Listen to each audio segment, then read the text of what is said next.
Voilà, recevez la bonne humeur chez vous, mesdames et messieurs, au nom de la grande équipe. Cette émission, comme d'habitude, j'ai vu Kumbi est derrière la caméra. Grand merci à tous ceux qui aiment Jeffer Mukwete, les journalistes et patriotes qui sont des parler de l'actualité sociale de notre pays aujourd'hui.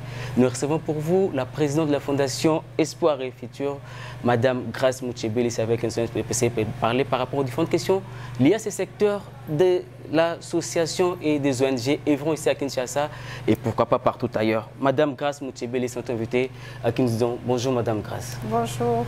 Voilà, je vois que vous n'êtes pas seule, vous êtes accompagnée de la coordonnatrice nationale. Bonjour Madame.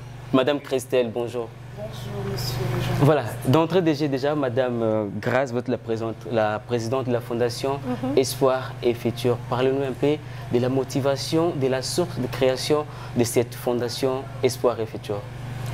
Espoir et Futur, donc c'est une fondation qui a été créée en 2009 par ma maman. Okay. Ma maman, le pasteur Rosiane Mutsebele, donc elle est décédée en 2020. Et suite à son décès, j'ai repris la présidence de l'association. En fait, l'association Espoir et Futur, la fondation Espoir et Futur a été créée dans le but de venir en aide à des enfants défavorisés. À l'époque où nous avions créé la fondation, le but était de payer le minerval aux enfants dans des écoles défavorisées, des enfants qui ne peuvent pas se permettre d'aller à l'école.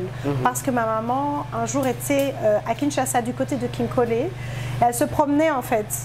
Et elle voit des enfants pendant l'heure de l'école qui étaient là, en train de jouer. Elle les appelle. Pourquoi tu ne vas pas à l'école? Oh non, on nous a chassés de l'école parce qu'on n'avait pas payé le minerval.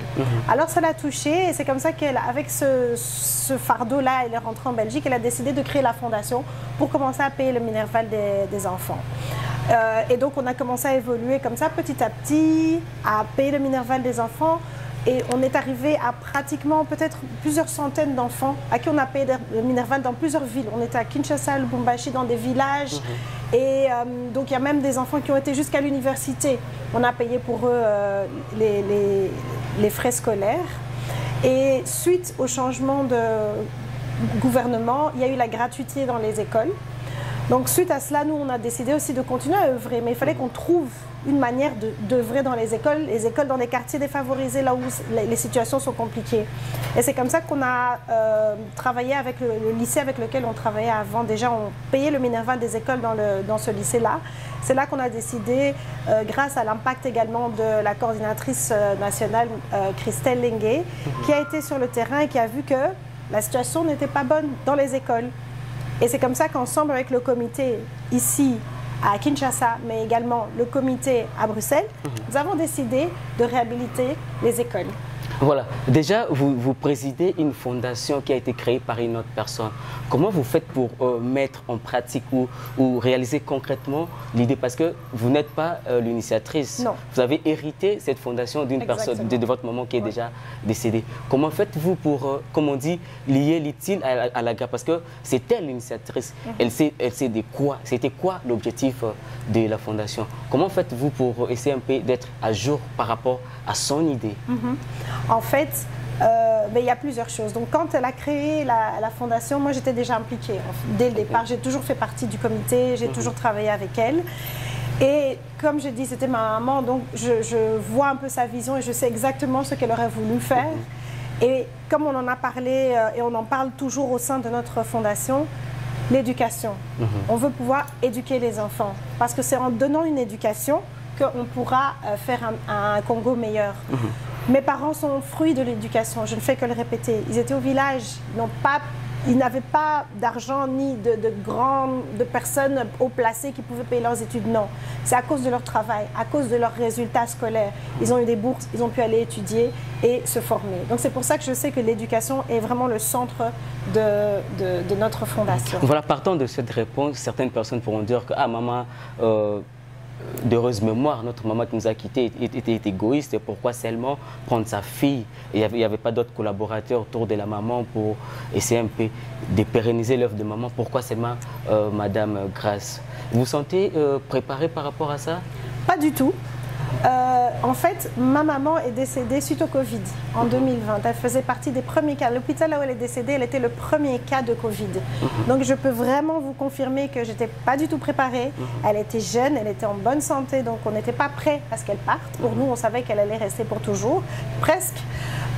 Et au niveau de la fondation, en fait, elle n'a pas travaillé qu'avec moi. Okay. Elle a travaillé avec des autres personnes de la fondation, mais au moment de son départ, c'est là qu'il fallait... Tout le monde était, je pense, très découragé du fait qu'elle soit décédée suite au Covid. Elle est décédée, je pense, 9 mois ou 7 mois après mon papa.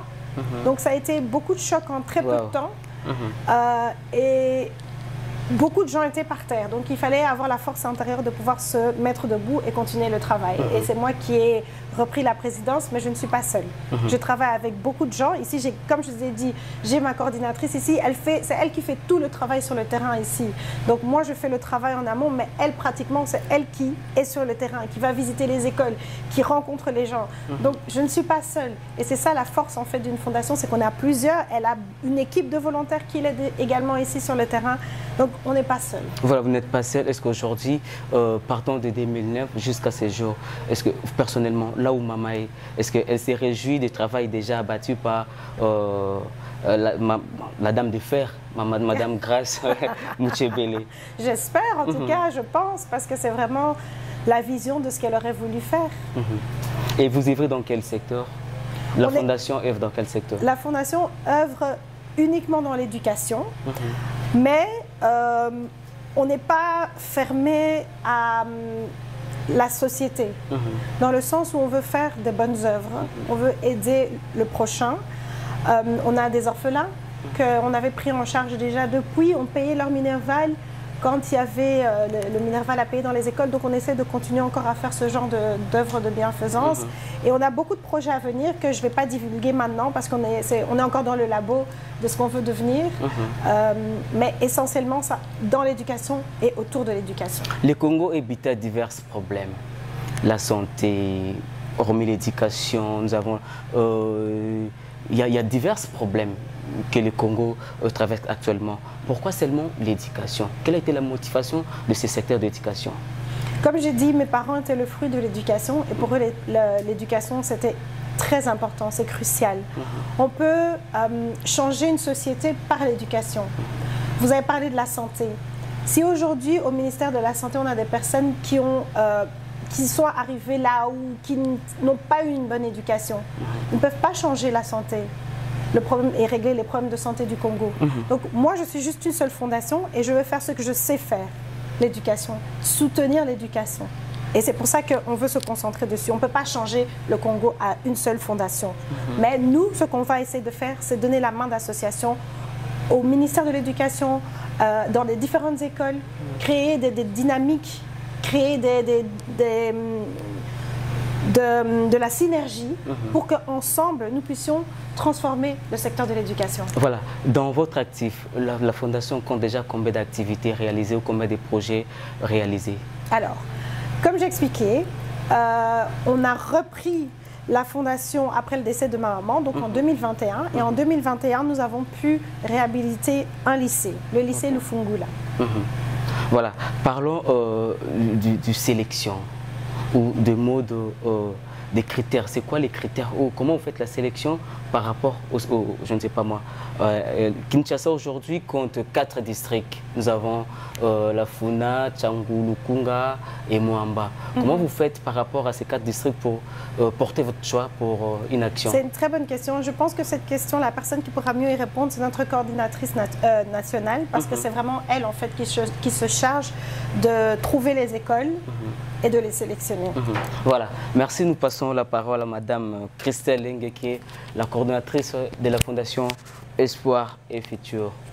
Maman Christelle Lengue, bonjour. Bonjour, monsieur. Voilà, vous êtes la coordonnatrice, on peut dire, nationale de la Fondation Espoir et Futur. Votre point de vue d'abord par rapport à l'activité que vous faites ici à Kinshasa? Nous sommes dans le secteur éducatif, déjà. Nous sommes une fondation, comme vous êtes en train de le dire. Nous sommes là parce que nous croyons à l'éducation. Et l'éducation fait partie du développement durable. Donc, de l'éducation, il y a des docteurs qui ressortent de l'éducation, des avocats, et ça touche différents secteurs. C'est dans ça que nous œuvrons. Voilà. Comme je viens de poser la question à Madame la Présidente, comment vous faites? En quoi portez votre choix pour une action? Déjà, nous travaillons avec les écoles publiques, mais également aussi conventionnelles. Donc, c'est là que la sélection débute par là. Et c'est vraiment un travail, il faut vraiment sélectionner. Quand je parle de la sélection, donc, nous sillonnons les différentes communes, les quartiers, nous arrivons même au fin fond. Donc, c'est vraiment une sélection très stricte. Vous parlez d'une sélection très stricte, mais vous travaillez, si on peut dire ainsi, avec les établissements publics. Or, on dit l'État a déjà des moyens, a assez suffisamment les moyens. Pourquoi ne pas aller dans les secteurs privés? Parce que certaines écoles privées sont butées à des différents problèmes, entre autres le manque des matériels didactiques, les infrastructures scolaires. Pourquoi seulement les écoles publiques? Là, il y a trop de sériosité ou comment? Je ne sais pas. C'est la présidente à répondre ou vous répondez? Je vais essayer de répondre, elle va renchérir. Du coup, comme vous le savez, on parle de la République démocratique du Congo. Actuellement, vous suivez les émissions de télé, comment est-ce que les émissions de politique se passent de partout. On voit ce qui se passe au Congo. Chez les privés, juste un exemple. Quand vous allez dans une école privée, vous allez aussi... je vais revenir encore. Vous allez dans une école privée, et puis vous allez dans une école publique. Vous voyez déjà un élève qui va dans une école privée, la façon dont il est habillé, et vous allez dans une école publique, déjà grand écart. Et pourquoi on a choisi public? Le privé, moi je suis boss, je reviens, je dis je vais créer mon école. Déjà vous savez combien on va payer là-bas, ok? C'est l'argent là. Je ne veux pas payer 500 $. Déjà, à l'école publique, on ne paye pas 500 $. Chez les privés même, on commence à partir de 500 $. Donc, allez-y, comprendre. Donc, le souci, au fait, c'est de voir notre pays changer. Accorder la chance à tout le monde. Accorder la chance à tout le monde. Je voudrais rajouter quelque chose par rapport à ça. Les micros. Je voudrais rajouter quelque chose par rapport à ça. En fait, et ça fait partie de la vision de l'association. Donc, quand ma mère a créé sa fondation Espoir et Futur, mon père, mes deux parents sont des pasteurs. Mon père avait fait des enseignements par rapport à la miséricorde. La miséricorde, c'est quoi la miséricorde? C'est donner à autrui. Et souvent, le problème avec nous, les Congolais, c'est qu'on va donner à notre famille, bien sûr. On va envoyer à nos amis, notre famille, nos cousins. Mais la vraie miséricorde, c'est quoi? C'est de pouvoir aider quelqu'un qui n'a personne. Il n'a personne qui va le sortir, qui va lui envoyer l'État presque tout. C'est l'État qui octroie les documents, c'est l'État qui légalise les documents. Moi, je n'aide pas l'État. Vous avez vu, aujourd'hui, nous sommes descendus au complexe scolaire Louis Ndou. Vous avez vu les milliers d'enfants qui étaient là, c'est eux que j'aide. Moi, je ne regarde pas l'État. Eux, ils n'ont personne qui va même leur donner 20 $, va payer ton minerval à l'école privée. Non. Et en fait, c'est ça. La miséricorde, c'est ça. C'est de pouvoir aimer, de pouvoir donner à quelqu'un que tu ne connais pas. Peut-être cette personne ne va jamais te revoir, ne sait même pas qui tu es. C'est ça la vraie miséricorde. Regardez un petit peu les pays développés. C'est eux qui donnent, ils envoient des fonds. Ok, peut-être ils peuvent tirer un profit, mais comment est-ce qu'on a évangélisé beaucoup de pays? C'est des missionnaires qu'on envoyait. Pourquoi? Parce que leur église donnait de l'argent pour pouvoir aller faire du bien, soigner les gens, etc. Nous, on ne saura même pas, oh, c'était tel missionnaire qui avait fait... On ne saura pas d'où venait l'argent. Et c'est ça la vraie miséricorde. Et c'est ça la vision, en fait, de notre fondation. Voilà. Travailler aujourd'hui avec les écoles publiques ou travailler avec l'État, est-ce que cela ne pousse pas une vision politique demain? Parce que on en connaît assez dans notre pays. Travailler avec les écoles publiques ou travailler avec l'État ne vous pousse pas à une vision ou, je ne sais pas moi, à goûter peut-être à la politique demain? Déjà, Maman Grâce, elle vit en Belgique. Ok. Micro. Maman Grâce, elle vit en Belgique.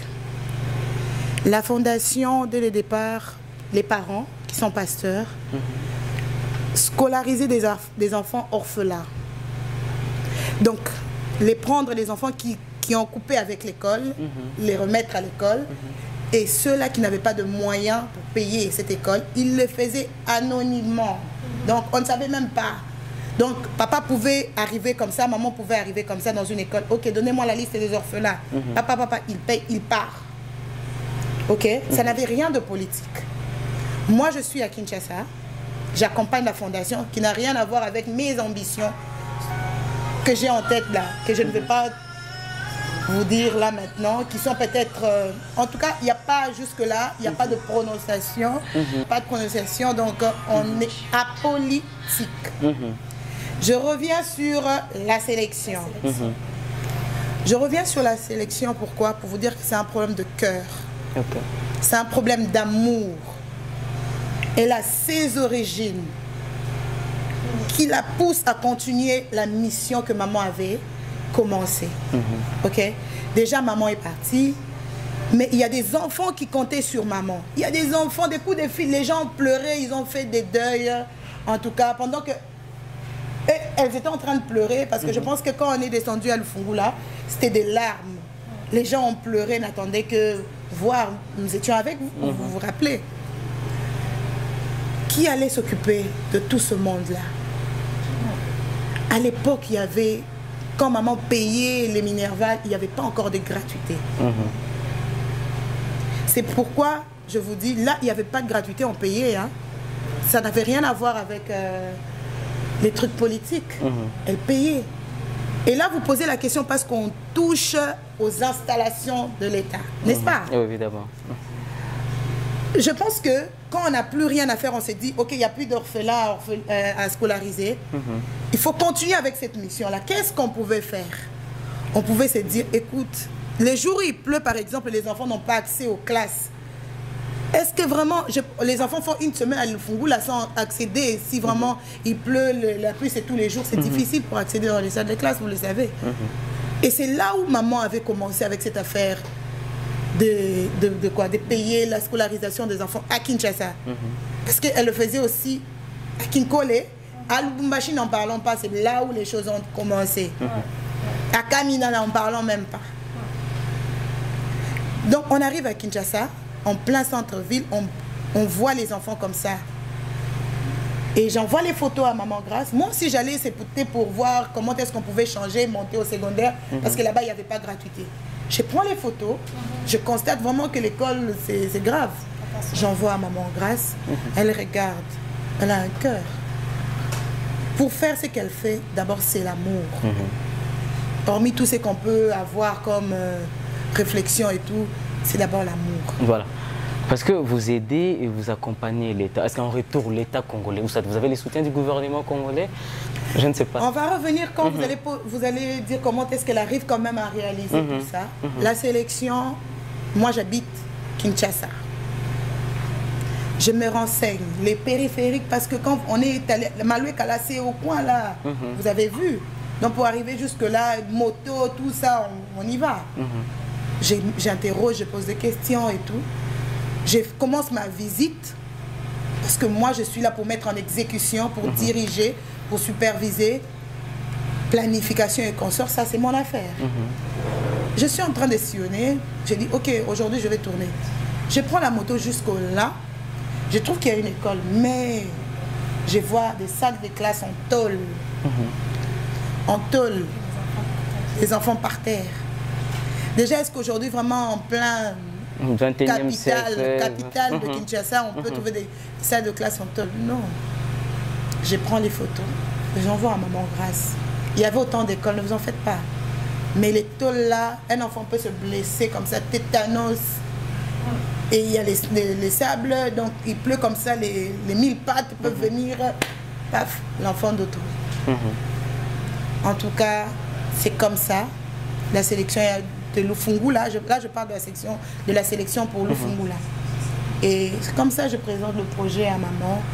On voit, on pose la question, est-ce que le monsieur, c'est quoi? Ils nous disent que c'est pas privé. Déjà, pourquoi je reviens aussi sur la question du privé. Hein. Moi, je suis Madame Christelle, je décide aujourd'hui, non, je vais construire mon école. C'est supposé que je vais mettre les moyens qui vont mettre les enfants en bonnes conditions. Donc, il ne faudrait pas qu'on vienne seulement créer quelque chose pour ajouter des problèmes encore au pays, pour que les gens qui sont à l'extérieur voient comment est-ce que nous sommes dans la misère. Pas du tout. C'est pourquoi on s'est dit, avec tous les problèmes qu'on a des guerres, des problèmes qu'on a de manque de chômage, des gens d'abord, des parents qui sont impayés, des problèmes, des gens qui ne sont pas payés, salariés pendant autant de mois. Donc, du coup, on se dit, pourquoi pas prendre les écoles publiques? Voilà. Hormis les frais scolaires, hormis la scolarisation des orphelins, qu'est-ce que la Fondation a fait concrètement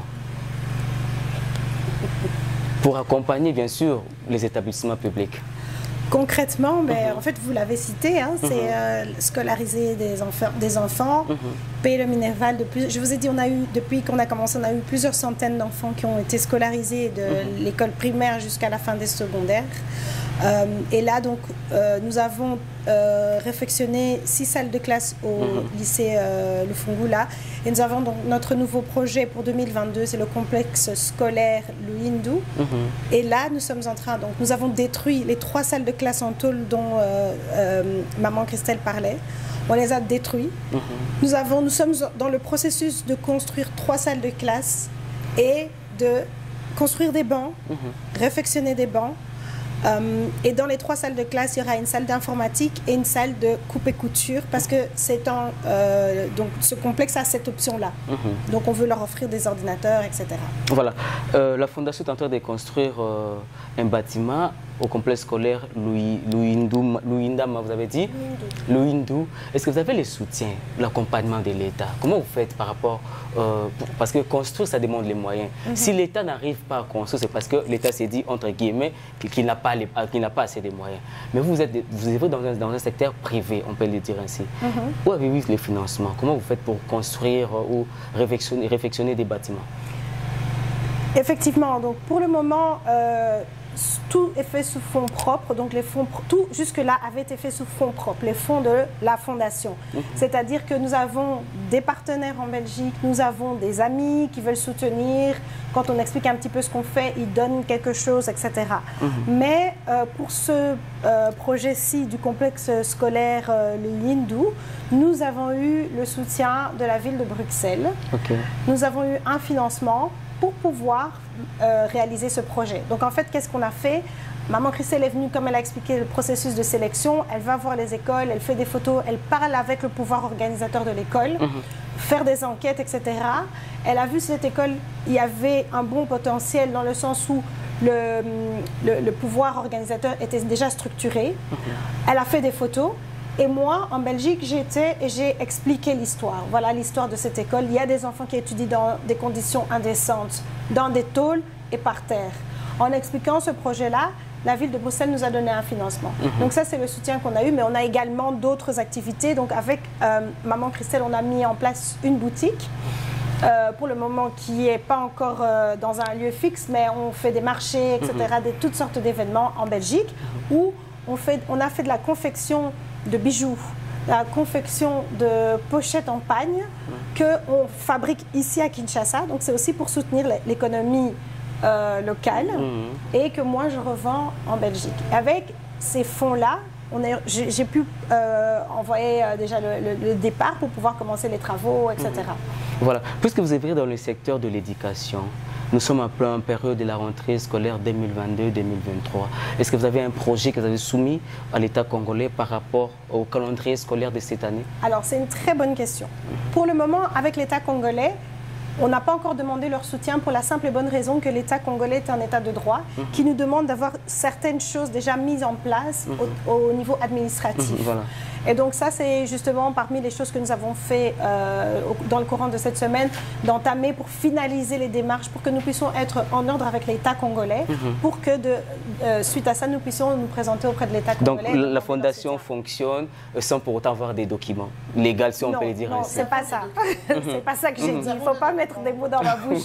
Non. Nous devons être affiliés avec le ministère des Affaires sociales, Attends. pour pouvoir... Prends le micro. Je veux juste dire que nous sommes d'abord une fondation de droit belge. Donc nous avons des documents pour agir en Belgique et ici. Voilà. Donc, ne pas me mettre... Voilà, Madame Christelle, vous avez la parole. En fait, pour que nous puissions œuvrer, nous sommes déjà en train de faire un exercice. D'une manière légale, j'ai dit. D'une manière légale, on est légal. Sauf que pour que nous puissions avoir le financement de la République démocratique du Congo, nous devons être en contact avec le ministère des Affaires sociales. Parce que jusque-là, l'État vous reconnaît comme étant une fondation de la Belgique. Là, si nous voulons, là maintenant, nous voulons écrire pour demander, présenter notre projet et tout. On doit être en contact avec les affaires sociales et là, nous allons avancer. Là, on peut vous parler du Congo, de l'aide du Congo, du gouvernement. Déjà, elle a rappelé quelque chose qui est très important. La fondation est de droit belge. Donc, quand elle écrit là-bas chez elle, là, écoutez, je dois aller au Congo, c'est facile d'être directement en droit de demander de l'aide sociale pour la République démocratique du Congo. Mais aujourd'hui, quand on parle de la fondation, des ONG, des orphelinats, beaucoup se font des idées. Ah, c'est un business. Ah, c'est notre manière de se faire de l'argent. Je ne sais pas, madame... Nous respectons encore la règle. La règle, donc, quand on va vous parler de la règle de 4P, nous, la Fondation, nous sommes encore dans ce respect-là, nous respectons. Allez-y voir. Là où déjà se trouve le siège, c'est un milieu très reculé. Et là où se trouve l'école, c'est aussi, vraiment, ce sont des gens qui ont besoin de nous. Vous étiez là. Ils ont vraiment besoin de... Ils sont dans le besoin. Donc, on vient là. Maman Grâce ne vient pas ici parce qu'elle attend quelque chose en retour venant de l'école. Rien du tout. Peut-être de l'État congolais. Vous n'attendez rien de l'école, mais vous attendez... Attendez, je vais vous expliquer un truc. Tel qu'on est là, on n'a même pas encore écrit une lettre pour demander à l'État congolais de nous donner quoi que ce soit. Mais en Belgique, au moins, c'est bon. En Belgique, là, elle va vous dire... Là, quand même, il y a des financements, c'est bon déjà. Déjà, parce que c'est comme ça, dans tout. C'est organisé. Donne-moi le micro parce qu'il y a ce journaliste là. Pour le financement. Donc là, déjà, Belgique, c'est bon. Alors, on a assez les moyens. Non, non, attendez, je vais vous expliquer comment ça se passe.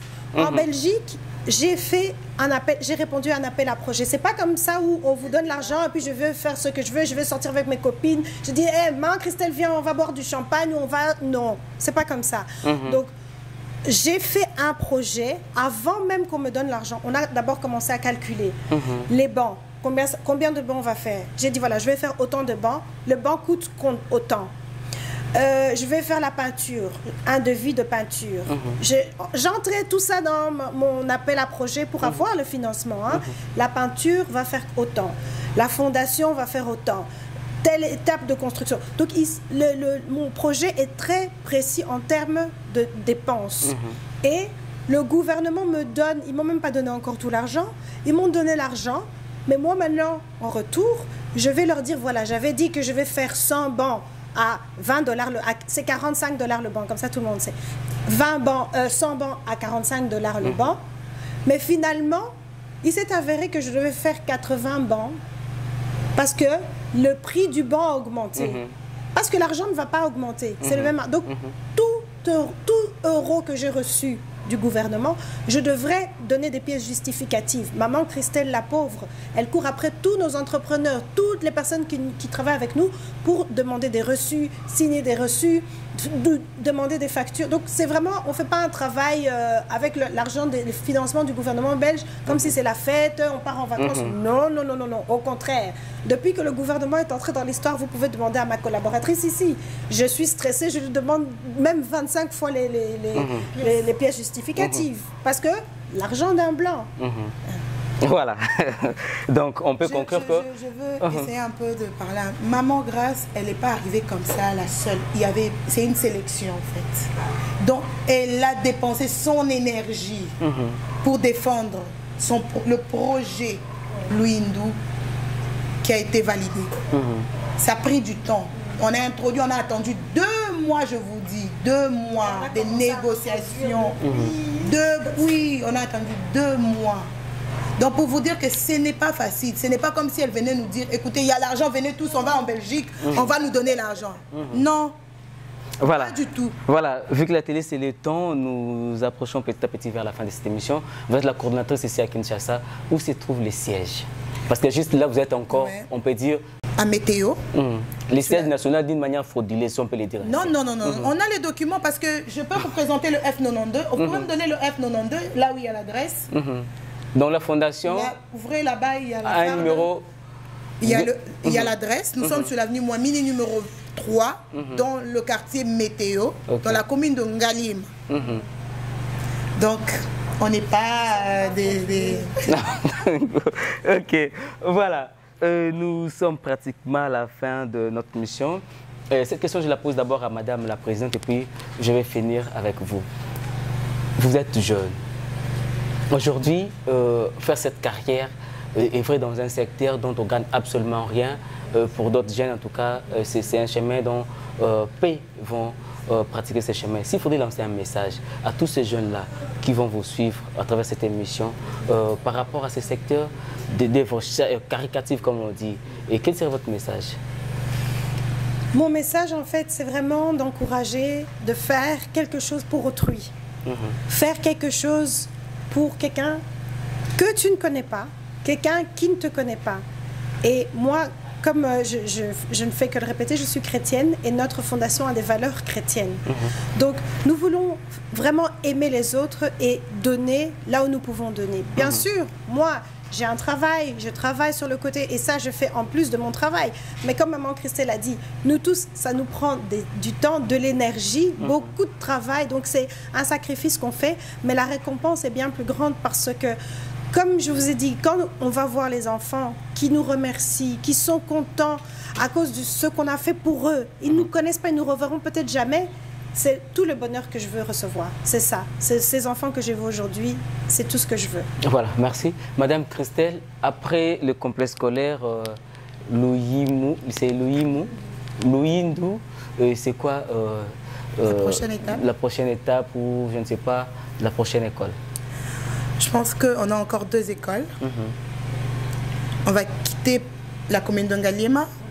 Là, on garde le secret, on garde parce qu'on peut nous suivre déjà et... Anticiper votre programme, votre projet. Donc, il y a 2 écoles encore qui attendent, on attend, on va voir.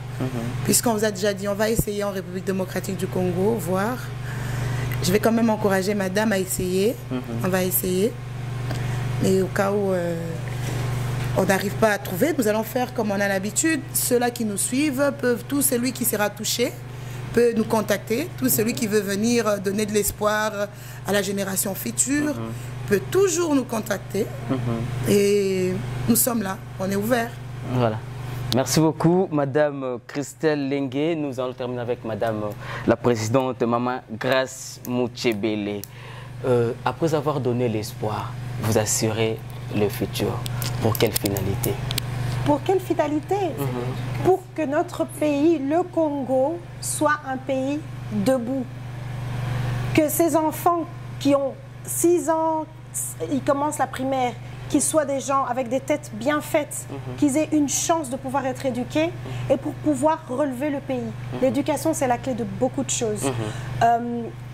Ma coordinatrice nationale a parlé de nos écoles que nous allons quitter Kinshasa, mais nous avons beaucoup de projets au fait pour ce pays dans le cadre de l'éducation. Nous sommes encore dans le labo, on est en train de confectionner, finaliser nos projets, mais attendez-vous à entendre parler de la Fondation Espoir et Futur. Voilà. Le Congo compte 26 provinces. Après Kinshasa, quelle est la prochaine province ciblée? Et puis nous allons terminer par là. La prochaine province ciblée, on ne vous dit pas, on garde. Parce qu'on ne voudrait pas que quelqu'un du Bas-Congo vienne. Prenez-moi, on ne veut pas que quelqu'un de tel vienne. Prenez-moi. Non, ça reste notre secret. On va le dévoiler en action. Voilà. Merci, nous sommes pratiquement à la fin de cette émission. Un dernier message, Madame Grace Mouchebele. Merci de nous avoir reçus et merci à toutes les personnes qui nous ont suivis. Vous pouvez nous suivre sur les réseaux sociaux. Donc nous sommes sur Facebook, Fondation Espoir et Futur, et sur Instagram, Fondation Espoir et Futur. Et là, vous saurez suivre toutes les choses que nous sommes en train de faire pour le moment. Vous ne saluez pas les amis de l'autre côté? Je salue bien sûr tous nos collaborateurs de la Fondation qui sont à Bruxelles. Je ne peux pas les citer parce qu'il y en a beaucoup qui m'aident. Merci beaucoup en tout cas. Et si ça se passe très bien. Et merci à tous les collaborateurs ici à Kinshasa également. Voilà. Merci beaucoup Madame Grace Mouchebele, la présidente de la Fondation Espoir et Futur, accompagnée de la coordonnatrice Madame Christelle Lengue. Elles étaient notre invitée par rapport à cette fondation. Nous avons y parlé concernant cette fondation. Elle est basée, on peut dire, ici à Kinshasa, mais également en Belgique. Elles étaient notre invitée. Grand merci déjà à la grande équipe de cette émission, comme d'habitude. Contactez la fondation. Il y a les numéros qui sont affichés au bas de l'écran, les adresses e-mail, les contacts, pour en parler un peu plus avec la fondation Espoir et Futur. Grand merci déjà à la grande équipe, comme d'habitude, j'ai vu Mbia derrière la caméra. Grand merci à l'assistance de Zile Palzileri. Grand merci à la grande équipe de la Fondation Espoir et Futur qui est avec nous aujourd'hui au complexe scolaire Luyindu. Nous sommes dans la commune de Ngaliema, quartier Kintsuka. L'école, c'est dans le quartier Maloueka. Le complexe scolaire Luyindu, c'est dans le quartier Maloueka. Vérifier ou faire des constats. Vous demandez juste le quartier Maloueka, dans la commune de Ngaliema, et le complexe scolaire Lufungula et Luyindu est connu. En tout cas, vous n'allez pas vous perdre. Donc, même sur Internet, quand vous allez sur Maps, là, vous allez voir. Donc, du coup, c'est facile. Donc, avec la Fondation Espoir et Futur, ce n'est pas de l'escroquerie? Pas du tout. Et encore moins du business? Pas du tout. Voilà. Merci, on se voit prochainement. Même plaisir, même ambiance. Merci, vrai.